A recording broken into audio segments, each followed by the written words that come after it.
Welcome to Motivated to Lead podcast, helping you become a better leader. I'm your host, Mark Klingsheim. Hi, everyone. Thanks again for joining us for our podcast this week. My name is Mark Klingsheim with Sigma Partners. Each week, we interview leaders and they share lessons learned from their careers. Our goal is to help you become a better leader.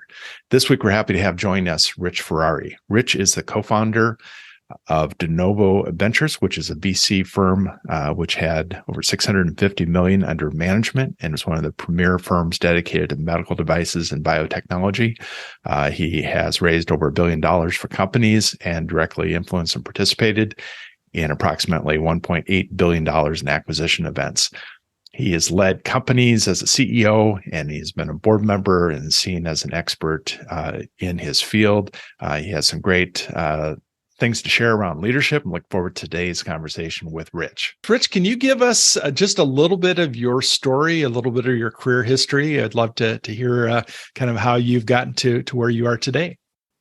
Yeah, well, I've been in the medical device business now for 45 years, which seems like an outrageously long period of time. And it was sort of by serendipity in a sense, because my major in college was more education. So I was going down a path of being a teacher. But after I graduated, I did some substitute teaching. It wasn't exactly what I wanted to do. And then I went into the medical side and took a course, actually, at the time in nuclear medicine technology. It was almost a year course. So I actually started my career as a nuclear medicine technician, and my first job was at Johns Hopkins Medical Center. And I chose Johns Hopkins specifically because it was the #1 nuclear medicine center in the world. In fact, Henry Wagner was the father of nuclear medicine, and he essentially created everything related to it. His textbook was, the thing. So I ended up working there. And while I was working there, less than a year, I realized there was a group of guys, like 3, that were working in this special room that was all glassed in, and it had all these big, huge racks of computers. Now, remember, this is going back into the 70s, so the computers were rather large. What these guys did was they sat in there all day long, and the Johns Hopkins had the first digitalization of images from gamma cameras. And then they played with those things in image processing and then displayed them for Henry Wagner every morning and his review of the patients. It was really interesting. And I wanted to know, how in the world could I get into that? So I used to go in every morning at about 5 a.m. and actually taught myself how to use the computers. One of the guys in that room I got to know, and he would let me in and let me sit with him. So then I became one of those guys in the room. And that was kind of a cool shift because I was on the front end of image processing in the world of medicine. And then there's a company from California that named ADAC Labs. ADAC Labs was founded by 3 brilliant engineering guys at a TRW. I mean, they were way ahead of their time. And they were actually using satellites and things to transmit images. And they built one of the first image processing computers. And guess what? They decided they needed to put it in the most famous place in the United States, which was Johns Hopkins. So they gave them one, and then they sent a trainer in who remained a good friend of mine up until her passing a few years back. So she came and she was training us, those guys in that glassed-in room, because the only guys that were computer sort of savvy, on how to use that system, which was more of a commercial system, right? So I spent 3 days with her. At the end of that, I asked her, I said, "Hey, Rhea, what am I going to do to do what you do? I have an education degree. Maybe I could use it to teach people." She said, "You know what? I'm moving to the home office. Bring your resume in tomorrow." I bring my resume in, and she hired me. So I was now a computer specialist, an application specialist, as they called it back then. And I traveled all around the United States whenever a sales guy sold one of these systems to a hospital. And it was really a fun job. It was a huge increase in pay from what I was making. Sure. And I did that for about a year. And then, all of the sales guys kept requesting me to do their demos. because, I sort of was pretty good at it and could really talk the talk. And I had a nuclear medicine degree. So when I was addressing their physicians, I was talking at a level that was different than their level. And this was right at the crossroads when old time sales guys, the kind that would take you out to dinner, buy you drinks at the bar, you play golf with them, but they actually didn't know anything about the product. They sold more on personal relationships. We're shifting to consultative sales, where you had to really know what you were talking about. And I was right at the crossroads of that. So these sales guys kept requesting me. And I finally, after about a year of that, went to the national sales manager one day for ADAC and said, hey, listen, his name was Roger Schulte. I said, Roger, what do I got to do to get into sales? Because I'm selling all these systems for these sales guys. I'm doing all the demos. I talk to all the doctors. I close all the deals. He goes, oh, Rich, you're going to get your lunch eaten, da. Well, guess what? He goes, you know what? We have this territory that's open in Florida. Talking about Florida before we got out, right? So he said, if you want that territory, see how you do, go ahead. It's not one of. So I went to Florida and make a long story short, I'll condense this down now. I was the number one salesman for 5 years in a row. Then I moved out to the home office.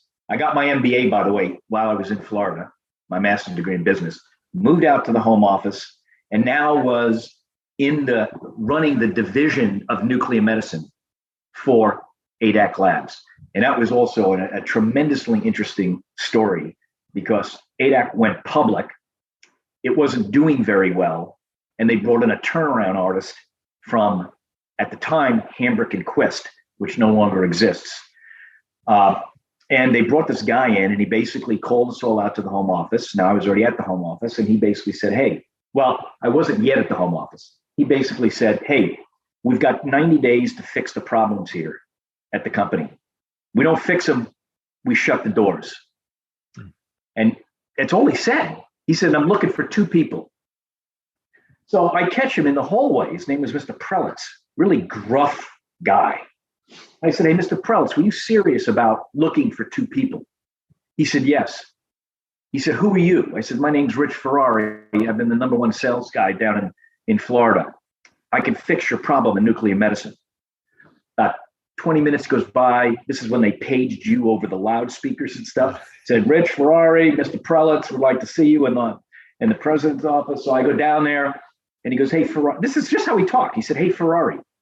He goes, I've checked up on you. You seem like a good guy. You got the job. I said, well, Mr. Prelitz, what job is that? He says, you're now vice president and general manager of the nuclear medicine division. I was like 26, right? So I said to him, Mr. Prelitz, listen, I don't know if you know it, but I actually live in Florida. This was his exact words. He said, I don't care where you live. You said you could fix the problem, fix it. So for a year and a half, I commuted from Tampa to California. Left Sundays, got home Friday nights, and I transformed their nuclear medicine division. Ultimately, I became VP and general manager of all of ADAC. And it was at that time I felt I had learned all I needed to know from Mike, because I had worked for him for 5 years, which was an intense experience, but a brilliant businessman and brilliant in terms of defining what matters. How do you strip away everything else and really just focus on how do you make an organization run? How do you generate money for a public company? How do you do these things? And then I went off on my own. When I was 30, I got a job to turn around, because I was on this turnaround team now, to turn around a lithotripsy company in Southern California, which I did in 10 months. Then I was contacted by some venture capitalists in the Bay Area, still very good friends of mine, that had this company called CVIS, Cardiovascular Imaging Systems. It was the first ultrasound device at the tip of a catheter used to go into the coronary arteries. I got my first CEO job in my early 30s, raised their capital, took them public, and then sold that company to Boston Scientific. Right after that, I founded CardioThoracic Systems, which was the fastest IPO ever, from a startup to an IPO ever in medical history. Still today, 22 years later, no one's beat that record. We pioneered off-pump bypass. which is what gave way to percutaneous valves, off pump, and other things. Sold that company to Guidant, and then went on to build and develop another 4 companies, one of which was a venture capital firm called Novo, which we raised $650 million. I was co-founder of that. But the other medical device companies, every single one of them, I'm proud to say, were all successful, and they were all acquired. So a long history of 45 years, mostly as an entrepreneur, building and trying to create value for the investors. So I've raised a lot of money, over $1 billion for the companies I've been involved in, and been in acquisitions now approaching $2 billion in terms of these companies that I've been on the board of and sort of helped on the acquisition or selling team. Well, that's a great story, and you condensed 45 years into a few minutes. Great job.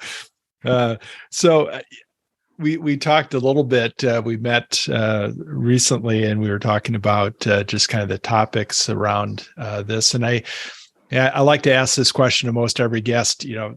If you were able to spin back time and talk to that 22-year-old with all the experience you've had and doing what you've done, what advice would you give yourself? Yeah, no, it's a great question. And I've sort of distilled it down to the following, because it's what I have seen in my own career, but also what I have advised many others to do as well, which is, and this is one of the things that came out of working for this guy Prelitz for those 5 years. It was painful, but he was brilliant in his own weird, and demanding way.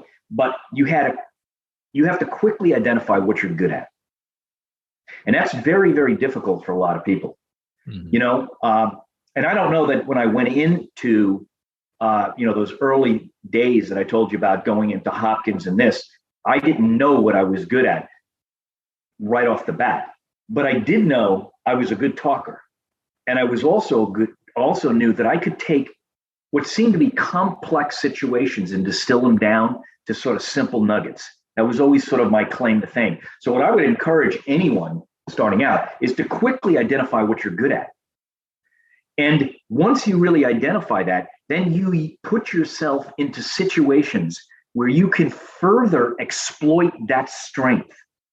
So if it's your first job and you're working even, as an accountant or as a manager in customer service, figure out what you're good at. It might be talking, it might be solving problems, it might be articulating things in ways that others aren't, it might just be your response time.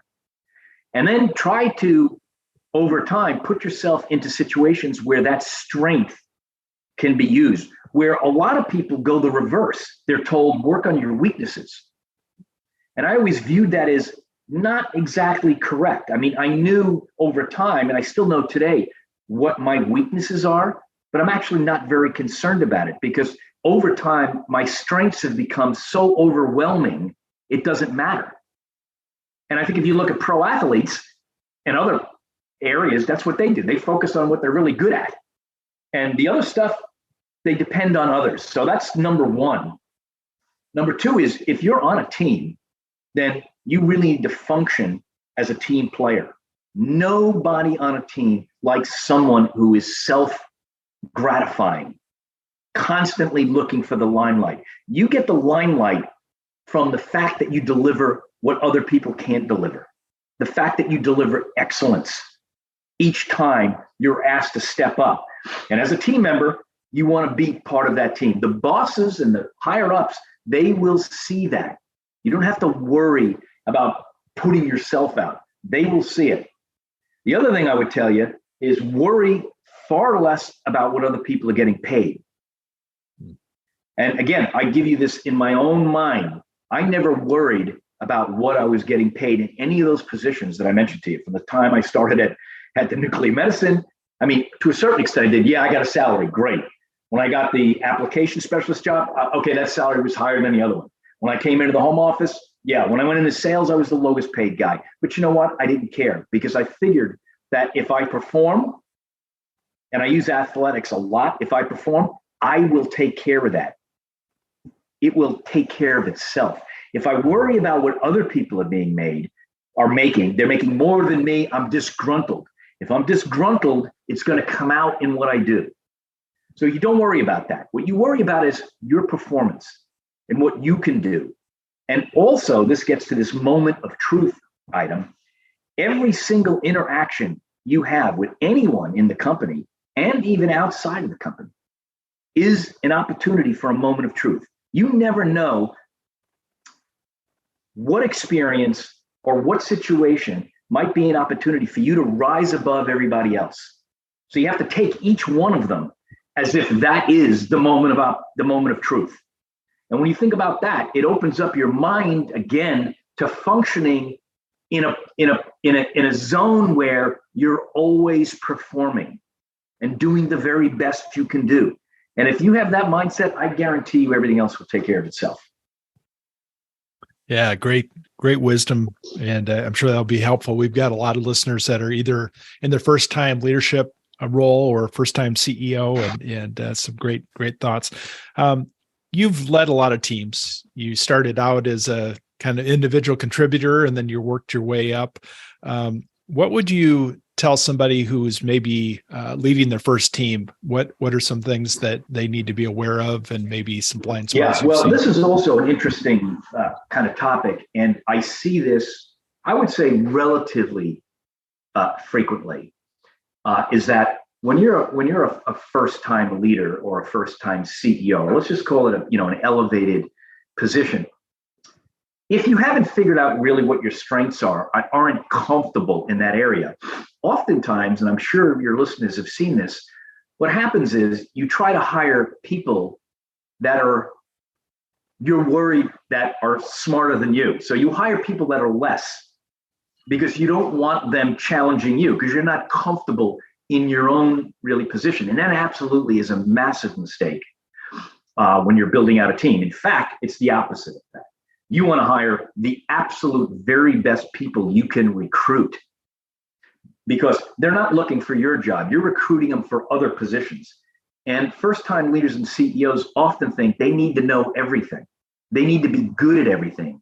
And you don't need to be good at everything, and you can't possibly know everything. So you want to hire people who are really good at what they do, and consequently, that elevates the performance of the team, right? And as a guy that's built lots of teams, and this will come no surprise because there's a gazillion statements in many, many business books, but it was one of Steve Jobs' principles, is you have to prune out, so to speak, the low performers. Because if you don't get rid of low performers every year, what happens is the rest of the organization begins to lower its bar. Or the good, really good people leave.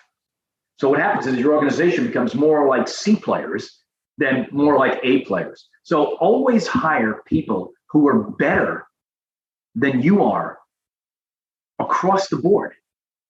Because it's exceedingly well proven on teams that the difference between an exceptional employee and an average employee is 10x. Mm-hmm. And if you're a team leader, what are you trying to do? Make your team look and perform to the very, very highest level. The other thing I would tell you, and I have done this throughout my career, and most recently in the last company that I was asked to run by the board of directors only a year and a half ago, which we sold for $350 million. These stories I'm telling you are exactly what I did. This company had 32 employees in it. When I got into it, I had to let 28 of them go. Why? It wasn't because they weren't good people. It was just that the needs of that organization and the skill set of the people was a mismatch. And I had to match up directionally and strategically. What did we have to get done with the best talent to get it done? And that transformed the company, and we were able to get it sold for quite a bit of money. But in that whole process, the other thing I feel very strongly about and still use it all the time is I like to have themes within the company. And what I mean by that is something the whole organization or the team can get behind and feel like everything they're doing is contributing to the performance. I'll give you just an example. This particular company, I came up with this concept of fingerprint of success. So I took everybody's fingerprint in the company, different colors, had them all send them in. We put it on this big placard called Fingerprint of Success. And then I gave a talk to the organization of what did I mean by that? And what I meant by that is that regardless of their role inside the company, whether they were an assembler, whether they worked in documentation, whether they were in customer service, whether they were in sales, whether it was me, whether it was somebody else on the executive team, the success of the entity will only be because their fingerprint was on it. And that does an amazing amount to motivate people to come into work every day, because there's lots of places they could work, especially today, right? Companies are constantly pulling people. So why do you come into work? It can't just be for the money. You have to feel like you're making a contribution. What you're doing is making a difference, and you're acknowledged for that difference. So that's what I would tell someone who's stepping up to the plate the first time. Hire the best people you can, create themes around what you're doing, and it really motivates people.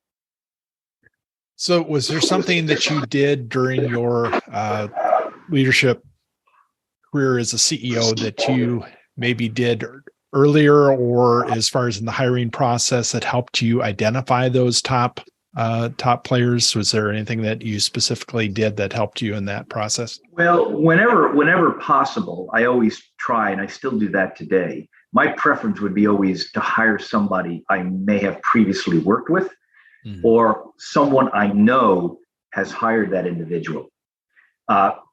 Because many of these positions, it does take time to find the highest quality performers. And what you don't want to do is shortchange yourself and lose patience in trying to find them. I'm always nervous with recruiters because you don't have that. I mean, they do their job, and the good ones clearly are very good at it. What I mean is that you just don't have that personal interaction. So if I can get a reference around someone, regardless again of the role, that this person was fantastic. Like this company, Tenon, behind me, every single person in that company is someone pretty much that I've worked with before or has worked for me in several other companies. So I know what they're capable of doing. Sure. So whenever possible, that would be great. So this is not hiring friends. This is hiring people are great athletes. Yeah, right.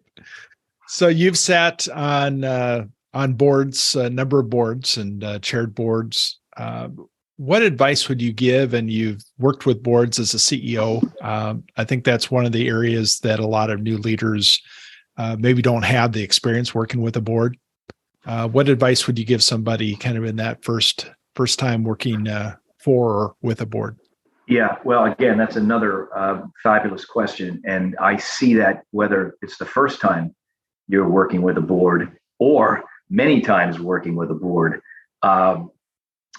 CEOs, I'll go back to the statement I meant before, CEOs have to understand that their job is to not know everything. You can't know everything.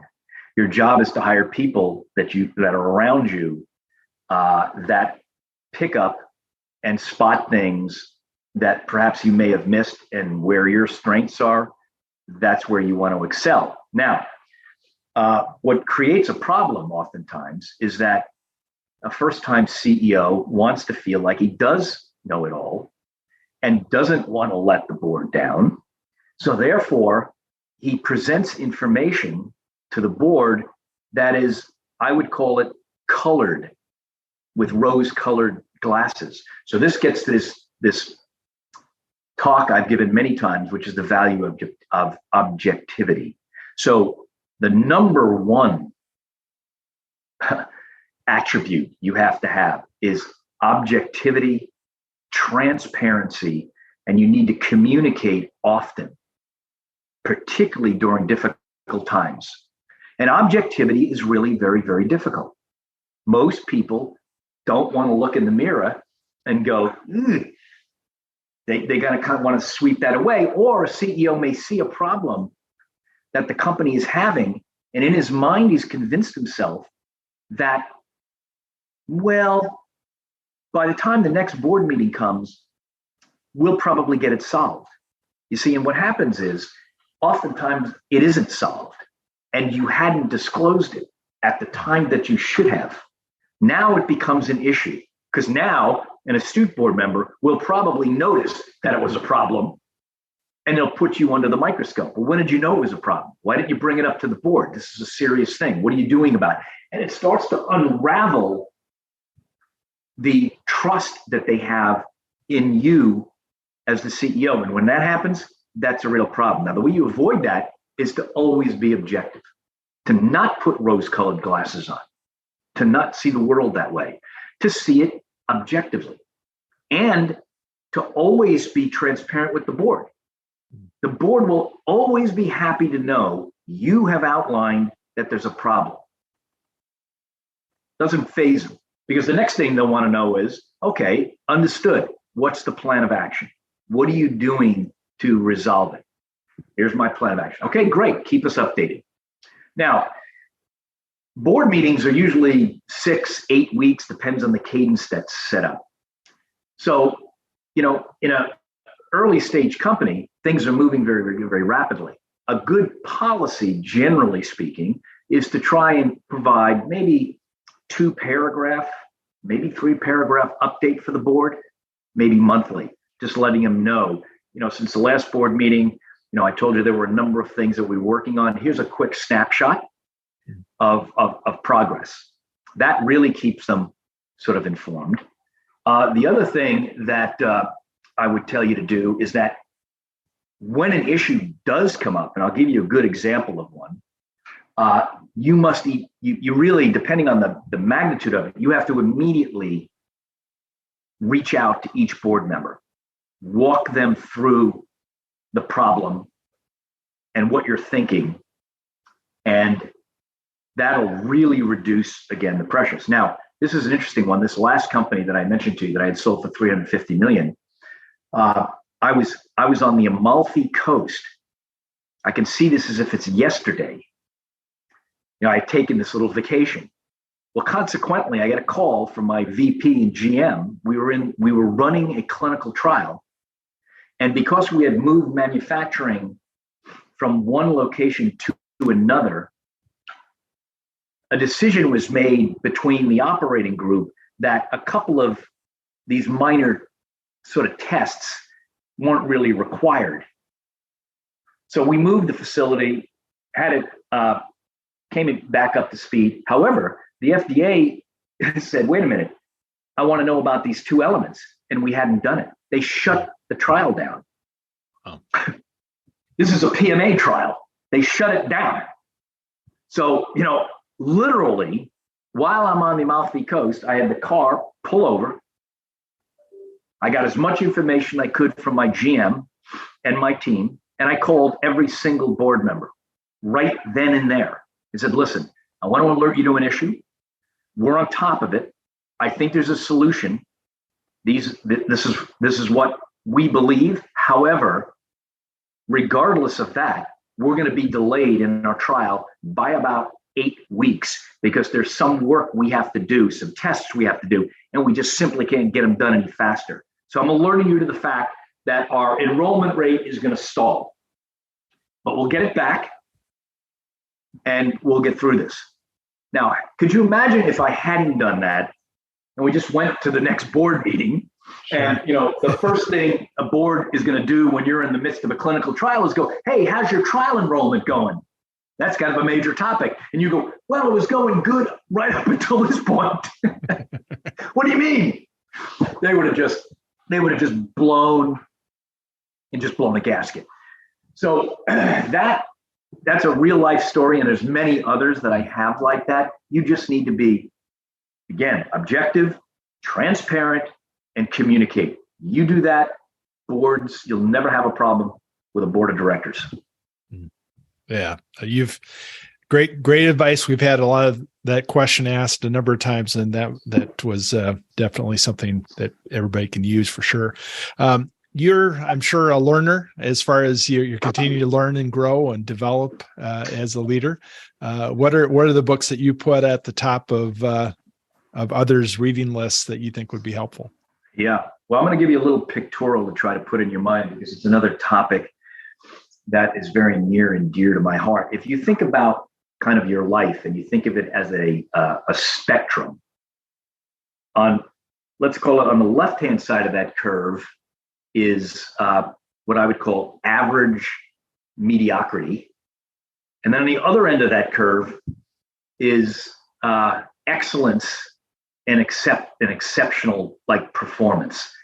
And what people think is that in their careers, they sort of get to a level in their career where they become very, very comfortable.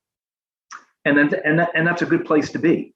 Well, it isn't, because it's actually a physics problem. It's one of the rules of thermodynamics, I think, where you're never in one spot for very long. You're either sliding back towards mediocrity, or you're moving forward towards exceptional excellence.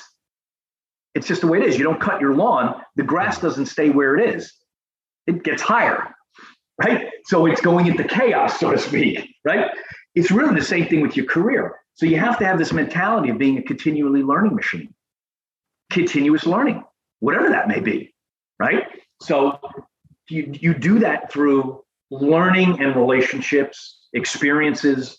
You take pieces away from each one, people that you meet, and of course, ongoing reading or studying or videos, podcasts, other things that are all enabling you to be better at what you do. And it doesn't necessarily mean just business, right? It's about how do you become a better person, right? In all the ways you can. A healthy person, spiritually better, mentally better, right? It's not just one. It's not just one thing. So yeah, I would say a pretty avid reader of a number of kind of different books. My favorite, as you and I talked about earlier, clearly is my number one book for wisdom, believe it or not, is the Bible. And for those of you that might go, wow, what are you talking about? Well, all I can tell you is that it is filled with amazing principles about how do you see things? How do you treat people? How do you run things? Remember, when I started out, I said, whatever you do, do it well. Well, that's a biblical principle. I didn't make that term up. That's exactly what Ecclesiastes says, right? This issue of objectivity, it's also a biblical principle, right? There's a whole section in the Bible that talks about how is it that you see the law, the speck in somebody else's eye, but you can't see the log in your own. That's objectivity. How is it you see the problems with everybody else, but you're just okay? You have no issues. Okay? So the Bible really is just filled with wonderful pieces of information, both for your spiritual life, your business life, your personal life. It doesn't matter. I love it. There's another great book that I've always loved, which is The Art of War by Sun Tzu. And probably many people have read it. I just loved some of the principles. And I happen to be a martial artist when I was much younger, 3rd degree black belt. So it kind of tied to my mindset with that. But there's, again, a lot of truth inside The Art of War. For example, if you know your enemy and you know yourself, you don't need to fear the outcome of a battle. But if you don't know your enemy and only yourself, maybe every battle won, you're going to succumb to a loss, right? So there's those kind of ideas that keep your brain kind of tuned to, what do I need to know about my competition? What do I need to know about what's happening here? Another great book that Bill George, who was CEO of Medtronic, is 7 Lessons Leading Through Crisis. I love that book because that one is very analogous to my early experiences working for that guy, Mike Prelitz, I had mentioned to you, who was a really demanding, hard driving guy. But in turnaround situations, you're always dealing with crisis. And he's got some very excellent ways of thinking about it, all objectivity related, quite frankly. Another one I just love is Team of Teams by General McChrystal. General McChrystal, if you don't know, was head of all of the armed forces most recently, only a few years back, all during the Afghanistan invasions, a Navy SEAL, and just a fabulous thinker about how do you distill things down to what's important. And he really is the one that sort of came up with, we need to change the way that we're fighting with Al-Qaeda. I mean, these guys operate off of chaos. In other words, they're on cell phones and they're deploying people all over the place, and we're getting ourselves hammered. We need to have the decision processes being drilled down to the guys on the ground that can also do the same thing. We can't have it come back up the loop, go into, quote, headquarters, and then come back with an answer, because that's not how they're operating down there. Really just interesting, good, interesting stuff. Another one is straight from the gut, Jack Welch, one of my just fabulous CEO, kind of, I can't say a mentor, but some guy I always loved, Jack Welch. If you think about when he ran GE, hard-nosed, straight shooter, built fabulous teams, totally objective and focused on what needed to get done. The mind of the strategist, another kind of Japanese kind of a philosophy run up by Kenichi Omai, another a thin book, but he just breaks down how you need to think about the key factors of success in anything you're doing, in any competitive environment or product launch or this or that. What are the key factors that really make a difference? Because there's only a couple, right? Working with Emotional Intelligence by Daniel Goldman. I love that one because, again, if you look at the studies, the very best CEOs, they have high EQ, not so high IQ. I mean, their IQ is high, but their EQ is extremely high. They know how to deal with people. They know how to be compassionate. They know how to have empathy. They know how to drive people hard. They just have a high EQ. And then, of course, In Search of Excellence by Tom Peters is an old book as well that also just has some really, guys, just wonderful insights. And it's just many other, but those are kind of like my top list that, as I read those books, I could relate to the things in them with situations that I've seen or situations that I've been in. I particularly like books that are written by military people that have become successful in something else, like business, like McChrystal. And there's a number of books actually written by Navy SEALs, because the way they approach problems, the way they think about things, how rapidly they adjust to new information and then adjust operationally what they're doing, has a lot of reality to have running business. I mean, good example. I mean, Tom Brady stands up in the line, right? Getting ready to get the ball hiked to him. He looks out, and after all these years, he can read the defense, right? That's one of his great hallmarks. But you can bet that if he sees a defense that's different than what he anticipated it would be before he's going to make that call, he is surely going to change the call, right? It's the same kind of simple principle, right? So what are some quotes that you refer to and that you often look back on? Well, I gave you one of them. I'll give it to you again. Whatever you do, do it well. I think that's just an overriding philosophy you should just try to condition yourself to do. And I think if you do that, you'll find yourself improving. There's just in whatever it is you do. And another one that's related to that would be consistency is the secret of success. My father, who never went to college, came from Italy. It was one of the things he imprinted in my head was consistency, Rich. Whatever you're going to do, just be consistent at it. If you're playing sports, consistently work hard at it. If you're going to school, consistently work hard at it, whatever you're doing, because in the end, consistency is what's going to give you success. And I can tell you again, in my own life, when I think about as I'm aging, I've always liked to be physically in shape. And the only way that you can be physically in shape is to be consistent at staying in shape, right? So it's just, again, very simple principles. This is one of my favorite quotes of all time. And I'm not actually sure who said it.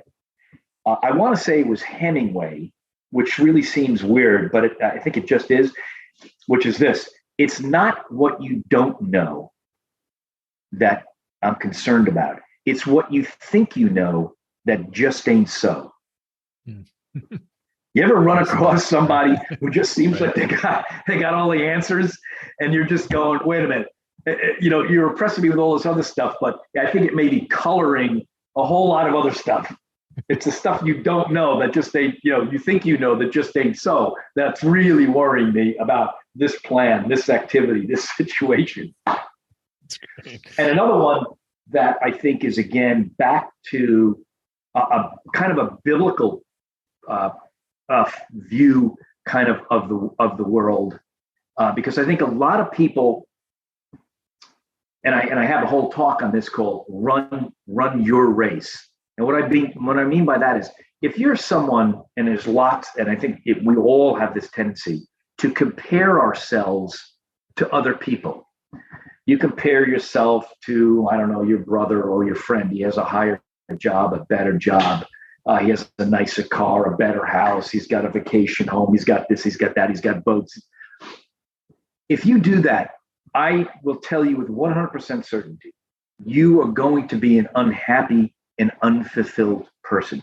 And the reason being is because there is always somebody who has more money, better looking, better home, bigger home, more vacation properties, faster, more intelligent, better looking. If that's what your barometer is, you're just going to end up, I think, very, very unfulfilled. And from a biblical point of view, that was what King Solomon ultimately concluded.